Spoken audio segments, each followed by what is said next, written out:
ऐं सिंधी अदबी संगत सिंध दुश्मन जेके बि मनसूबा आहिनि धारनि जी आबादकारी आहे या बहिरिया टाउन आहे DSC आहे जेके मनसूबा आहिनि उन्हनि खे रद्द करे थी। ऐं सिंधी अदबी संगत मर्कज़ सां असांजो जेके शाखूं आहिनि उहे गॾु बीठल आहिनि। असां उन्हनि सभिनी मनसूबनि जी मुकमल तौर ते मुज़म्मत कयूं था। सिंधी अदबी संगत सिंध मर्कज़ पारां सॾु ॾिनो वियो हुयो जेको सिंध जे धरतीअ ते कब्ज़े करण जी कोशिशि कई वई आहे मलक रियाज़ ऐं बहिरिया टाउन तरफ़ां। उन जी इहा निदा आहे, उन जो रद्द अमल आहे। सॼी सिंध में मुज़ाहिरा थियनि पिया।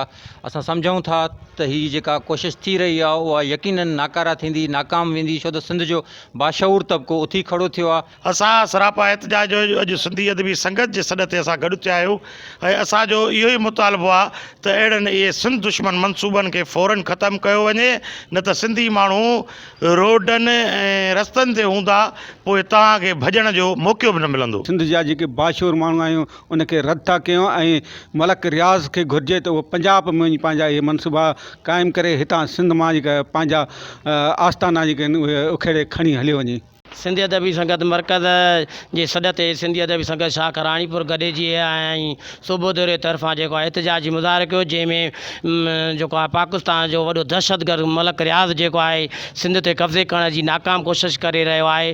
जेके सिंधी वसद खे ड्राइण जी कोशिशि करण सां गॾोगॾु हिकु रिथाबंदीअ तहत धारियुनि खे आबाद करण जी कोशिशि में रुधल आहे। सिंधी अदबी संगत समेत सिंध जो हर बाशऊर तबिको उनखे रद्द करे थो।